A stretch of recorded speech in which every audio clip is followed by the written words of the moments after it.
ሰላም እንዴት አመሻችሁ ውዴ ስለ አርሰናል ዩቲዩብ ቻናል አድማጭና ተመልካቾቻችን እንዴት ቆያችሁን?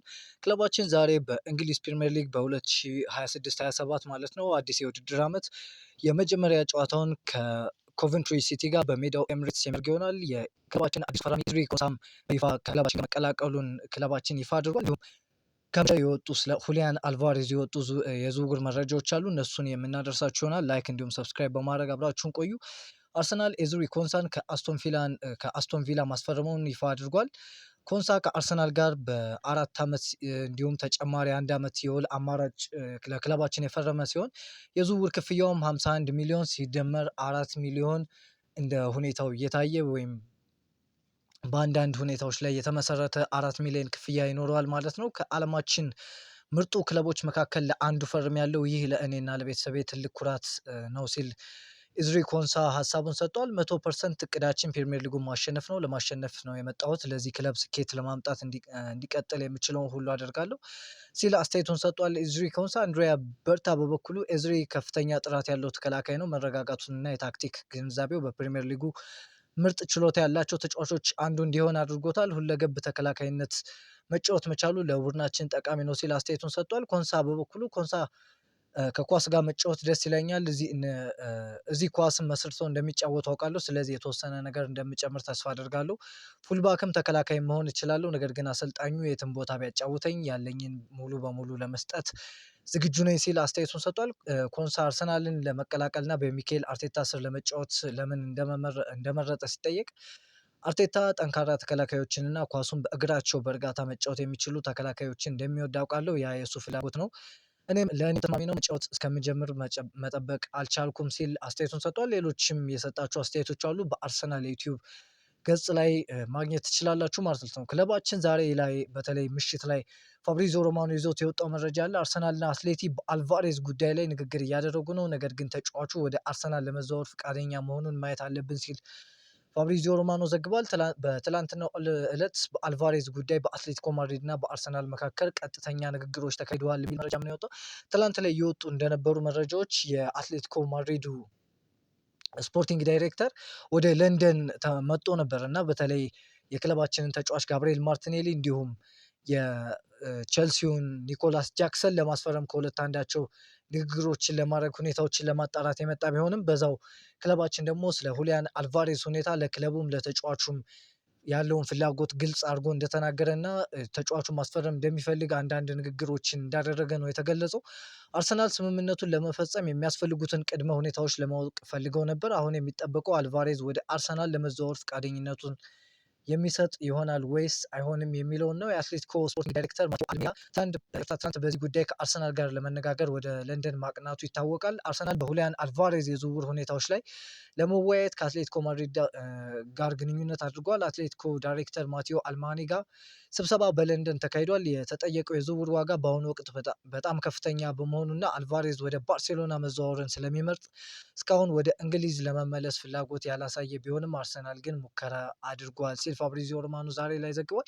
አሁንም አንዳንድ ከስፔን ላይ የሚወጡ አብዛኞቹ ሙሉ ለሙሉ ማለት ይቻላል የሚወጡ ምንጮች ወደ ባርሴሎና ተጫዋቹን አትሌቲኮ ማድሪድ በምንም ታምር እንደማይሸጠው ነው ያለው ብቸኛ አማራጭ ወይ በአትሌቲኮ ማድሪድ መቆየት ካልፈለገ ደግሞ ክለቡን ለቆ መውጣት ያለው አማራጭ አርሰናል ብቻ እንደሆነ ነው እየተዘገበ የሚገኘው። አርሰናል የአልቫሬዝ የረጅም ጊዜ ፈላጊዎች ናቸው። እናም ለተጫዋቹም ሆነ ለክለቡ ወደ ባርሳ ማሄድ ከሆነ ማስፈረም እንደሚፈልጉ አሳውቋል። አሁን ተጫዋቹ ወደ እንግሊዝ መመለስ ስለመፈለጉ አልታወቀም ሲልም ለክለባችን ቅርብ የሆነው ገነር ብሎግ ዘግቧል። ሁሊያን አልቫሬዝ ጥርጣሬዎች አሉበት፣ ነገር ግን ትንሽም ቢሆን ወደ ፕሪሚየር ሊጉ ለመመለስ ክፍት ነው። እስካሁን ወደ አርሰናል ይፋዊ ጥያቄ አላቀረቡም የሚል መረጃ ደግሞ ማቴዎ ሞሪቶ ይዞ ወጥቷል። ወደ ባርሴሎና አይሄድም የሚል መረጃም ነው ይዞ የወጣው እና ክለባችን የሁሊያን አልቫሬዝ ብቸኛ ከአትሌቲኮ ማድሪድ ማምለጫ አማራጩ ይመስላል እና አርሰናልም ክለባችን በእሱን ተጫዋቹ የሚወስነው ውሳኔ እየተጠባበቀ ይገኛል። አልቫሬዝ ወደ አርሰናል ለመዘዋወር ክፍት ነው። አርሰናል የ120 ሚሊዮን ዩሮ ለማቅረብ ዝግጁ ሲሆን አትሌቲኮ ማድሪድ ግን የ150 ሚሊዮን ዩሮ ይፈልጋል። አትሌቲኮ የተጫዋቹ የተጣራ ደሞዝ ከ7 ሚሊዮን ወደ 10 ሚሊዮን ዩሮ በማሳደግ አዲስ ውል አቅርበውለታል። ባርሴሎና ከተጫዋቹ የዝውውር ፉክክር ራሱን አግልሏል። ሁሊያን አልቫሬዝ በአትሌቲኮ ማድሪድ መቆየት ወይም ከአርሰናል ጋር ድርድር መጀመሩን በዛሬው ዕለት የሚወስን ይሆናል ሲል ፔድሮ ሞራታ ዘግቦ ነበርና እስኪ ሆነውን ያለን በሚቀጥሉት ቀናት አትሌቲኮ ማድሪድ ሁሊያን አልቫሬዝን ለመሸጥ ፈቃደኛ ቢሆንም ለባርሴሎና ግን አይሸጥም። ከአርሰናል ጋር ደግሞ የተጫዋቹ የመጀመሪያ ምርጫ በመሆን በግንባር ቀደምነት እየመራ ይገኛል ሲልም አርኤምሲ ስፖርት ዘግቧል። እና እሱ መሄድ የሚፈልገው ባርሴሎና ነው። ነገር ግን ክለቡ ወደ ባርሴሎና ስለማይሸጠው ያለው አማራጭ ወደ አርሰናል ነው፣ ከአትሌቲኮ ማድሪድ ከወጣ ማለት ነው ሁሊያን አልቫሬዝ። እና ስለ ሁሊያን አልቫሬዝ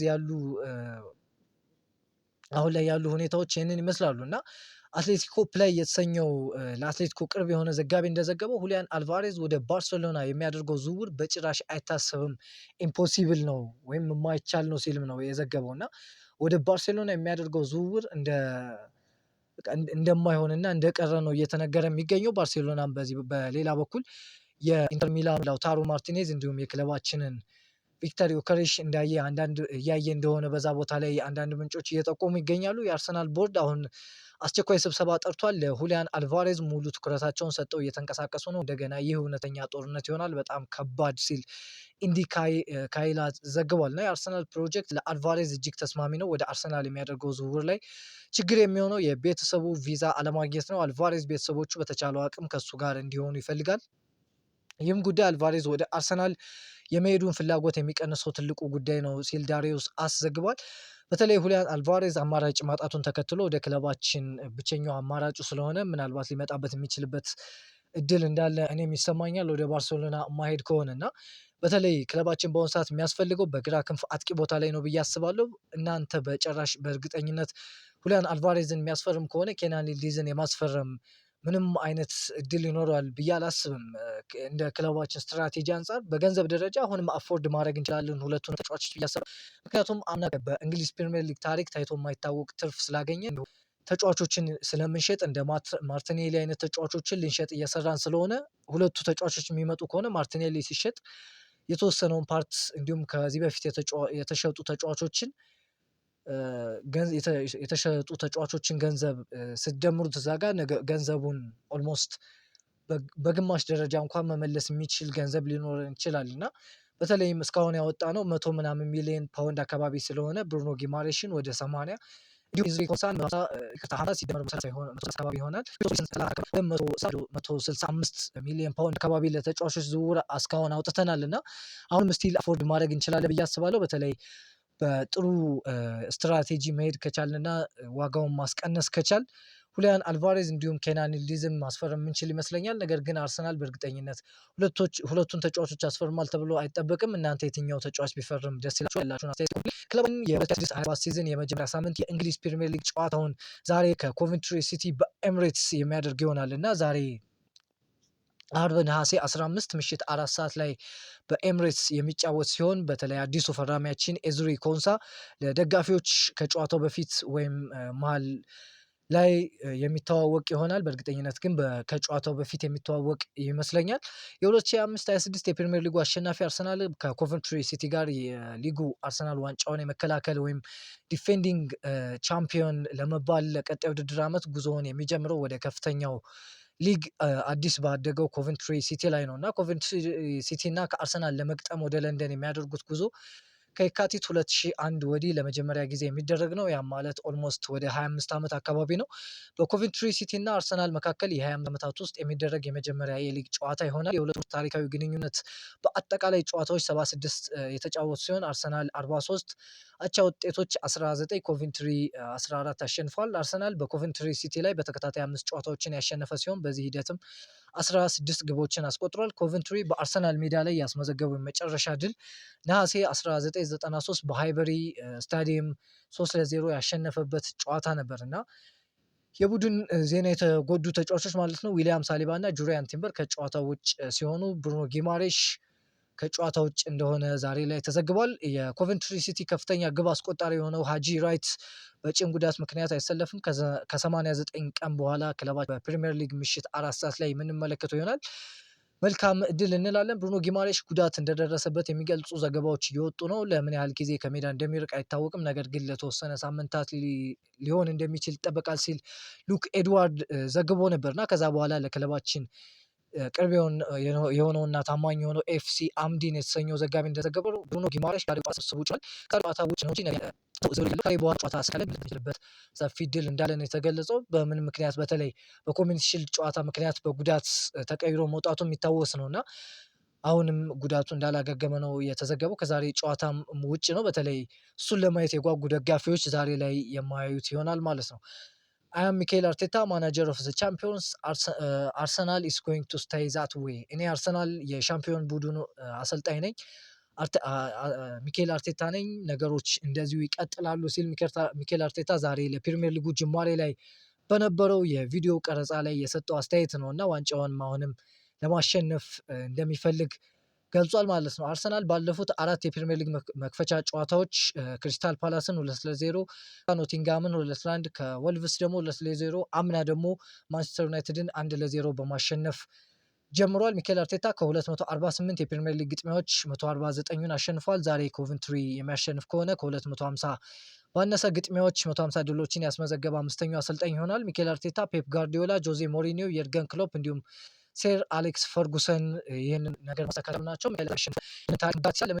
ሲቲ ጋር ስንጫወት የተጠቀምነው ያስቃቸዋል። በበረኛ ላይ ፋቢያንስኪ፣ በተከላካይ ካርል ጄንኪንሰን፣ ፔር መርተሳከር፣ ሎረንት ኮሼልኒ እንዲሁም ካሪን ጊብስ፣ በሜዳ ላይ ኦክስሌንም ከጃክ ዊልሸር 10 ቁጥር ቦታ የሚሰጥ ኦዚል፣ አጥቂ ቦታ ላይ ደግሞ ፖዶልስኪ፣ ገናብሪን እና ኒኮላስ ቤንተርን ተጠቅመን ነበር እና አሁን ላይ ያለው ቡድን ደግሞ ምን ያክል ለውጥ እንደመጣ የሚታይ ነው። ዴቪድ ራያ በተከታታይ 4 ዓመት የፕሪሚየር ሊግ የወርቅ ጓንት ጎልደን ግሎቭ ማት በማሸነፍ በታሪክ የመጀመሪያው ግብ ጠባቂ ሊሆን ይችላል። በዘንድሮ የውድድር ዓመት የሚያሸንፍ ከሆነ ባለፉት 3 የውድድር ዓመቶች ቀዳሚው በመሆን ማሸነፍ ችሏል። ቪክተር ዮከረስ ፕሪሚየር ሊጉን ካሸነፍን በኋላ ሁሉም ሰው ያንን ስሜት እንደገና ማየት ይፈልጋል። ዋንጫውን ካነሳ በኋላ የበለጠ ትፈልገዋለህ። ጠንካራ ተፎካካሪዎች በሚገጥሙ ጊዜ ከጨዋታ ጥሩ ብቃት ማሳየት አለበት ሲል አስተያየቱን ሰጥቷል። ሚካኤል አርቴታ ስለ ሳሊባ ጉዳት ስርዓታችንን ከየትኛውም ግለሰብ ተጫዋች በላይ ጠንካራ ስለሆነ የሳ ጉዳት መራቅ አይጎዳንም ሲል አስተያየቱን ሰጥቷል። እኔም በተደጋጋሚ የተመለከትኩት ነገር ይሄ ነው። አርሰናል እንደ ቡድን የሰራው ሲስተም ትልቅ ስለሆነ ሚካኤል አርቴታ የሰራው ሲስተም ጥሩ ስለሆነ ጥሩ የሚባል ተጫዋቾቻችን ቢወጡ እንኳን ጥሩ ፐርፎርም ማድረግ እንደምንችል ይታወቃል እና አሁንም ሚካኤል አርቴታ የገለጸው ያንን ነው። አርቴታ ስለ ማርቲን ዙበሜንዲ የሚለቅበት ምንም እድል የለም፣ እጅግ ወሳኝ ተጫዋች ነው ሲል አረጋግጧል። በተለይ በቼልሲ እና በሪያል ማድሪድ እየተፈለገ እንደሆነ መረጃዎች እየወጡ ነበር። ሚካኤል አርቴታ ግን በክለቡ ምን ያክል እንደሚፈለግ ግልጽ አድርጎ ተናግሯል። ጋብሪኤል ማርቲኔሊ ወደ ኢንተር ሚላን የመዘዋወር እድሉ አነስተኛ ነው። አርሰናል ተጫዋቹን በቋሚነት ለመሸጥ የሚስማማው በግምት ከ45 እስከ 50 ሚሊዮን ዩሮ ብቻ ነው። እናም ደሞዙን የተወሰነ ክፍል የሚሸፍን የብድር ስምምነት አማራጭ የለም። በአሁኑ ጊዜ ከደሞዝ ጋር እኩል መሆን ወይ ያንን መጠን መክፈል አይችሉም ሲል ፋብሪዞ ሮማኖ ዘግቧል። ጋብሪኤል ጂሱስ በበኩሉ ወደ ጣሊያን ሴሪያ ለማምራት ፈቃደኛ ሲሆን ናፖሊ የመቀላቀል እድል አልዘጋውም። አርሰናልና ናፖሊ ስለ ተጫዋቹ የመጀመሪያ ደረጃ ንግግሮች ያደረጉ ቢሆንም ጄሱስ ግን የመጨረሻውን ውሳኔ ከመስጠቱ በፊት ያሉትን አማራጮች በሙሉ በጥንቃቄ መመልከት ይፈልጋል ሲል ማቴዎ ሞሬቶ ዘግቧል። አርሰናል ኬናን ይልዲዝን ለማስፈረም የሚያስፈልገውን ሁሉ ለማድረግ ዝግጁ ነው። አርሰናል የጁቬንቱስን ለማሳንስ 100 ሚሊዮን ዩሮ ለማቅረብ ዝግጁ ነው ሲል ካልሲዮ መርካቶ ዘግቧል። እና የጁቬንቱሱ አሰልጣኝ ማሲሚሊያኖ ይቅርታ ስሙ ጠፋብኝ እና ኬናን ይልዲዝ በአርሰናል ትልቅ ክለብ ነው፣ ትልቅ አምቢሽን አለው እና ትልቅ ፍላጎት አለው። ተጫዋቹን ሊያስፈርም ቢፈልግ አይገርመንም። ነገር ግን ኬናን ይልዲዝ የኛ ተጫዋች ነው፣ ለቀጣይ ውድድር ዓመት ምን እንደምናደርግ ከእሱ ጋር መስራት ጋር የሚል አይነት አስተያየትን የሰጠው እና እርግጠኛ አልሆነም። ኬናን ይልዲዝም አሁንም ሊታይ የሚገባው ዝውውር ነው ብዬ አስባለሁ። የአርሰናል ባለቤቶች ማለትም ጆሽ ክሮንኬ እና ስታን ክሮንኬ ለአዲሱ የውድድር ዘመን ኢላማ የሰጡት አስተያየት አለ። አሁንም ግባችን ተጨማሪ ዋንጫዎችን ማሸነፉ ነው። በስፖርት ውስጥ ዘላቂ ስኬት ማስመዝገብ ትልቁ ፈተና ነው። ይህን እውን ለማድረግ በተለያዩ መንገዶች ጠንክረን እየሰሩ ሲሉ ተናግረዋል። የአርሰናል ባለቤት ጆሽ ክሮንኬ በአውሮፓ ቻምፒዮንስ ሊግ ዋንጫ ማሸነፍ አሁን ቅድሚያ የሚሰጠው ጉዳይ ነው ሲልም ሀሳቡን ሰጥቷል። ይህም ደስ የሚል ነው። እያደረጉት ያሉትም ተጫዋቾችን ማስፈረም ያንን የሚያሳይ ነው። ማንቸስተር ዩናይትድ ማይልስ ሉዊስ ስኬሊን ለማስፈረም ያሉትን ሁኔታዎች አጥንቶ የነበረ ቢሆንም አርሰናሉ ተጫዋች በውጭ አማካኝነት ለዩናይትድ የቀረበ ሲሆን በክለቡ በኩልም ፍላጎት ነበር። ስኬሊ ባለፈው የውድድር ዘመን በሚኬል አርቴታ ስር ብዙ ቋሚነት የመሰለፍ እድል አለማግኘቱ ተጫዋቹን ሊለቅ እንደሚችል የሚጠቁም ነበር። ነገር ግን በቅርብ ቀናት ውስጥ የ19 ዓመቱ ሉዊስ ስኬሊ በዚህ የዝውውር መስኮት ያደገበትን የልጅነት ክለቡን ለቆ መውጣት ፍላጎት እንደሌለው ግልጽ አድርጓል። በዚህ ምክንያት ማንቸስተር ዩናይትድ ወደ ካርሎስ ባሌባ አዙሯል ሲል ዘ አትሌቲክስ ዛሬ ላይ ዘግቧል። የቀድሞ የሊቨርፑል የባርሳ እንዲሁም የባየር ሙኒክ የመሃል ሜዳ ኮከብ ቲያጎ አልካንትራስ ለዴክላን ራይስ የሰጠው አስተያየት አለ። ዴክላን ራይስ የፈለገውን ደረጃ መድረስ ይችላል። በጣም ብልህ ተጫዋች ነው እና ሁሌም ራሱን ለማሻሻል ይፈልጋል። በአንድ ነገር መሻሻል እንዳለበት ብትነግረው ያንን ለማሻሻል የሚችለውን ሁሉ ያደርጋል ሲል ቲያጎ አልካንትራስ ለዴክላን ራይስ አስተያየቱን ሰጥቷል። በድጋሚ ክለባችን ምሽት 4 ሰዓት ላይ የእንግሊዝ ፕሪሚየር ሊግ የ2026/27 የውድድር ዓመት የመጀመሪያ ጨዋታውን የሚያደርገው ይሆናል። መከታተል ትችላላችሁ። ላይክ እንዲሁም ሰብስክራይብ በማድረግ ከጎናችን መሆን ይቻላል። ቻው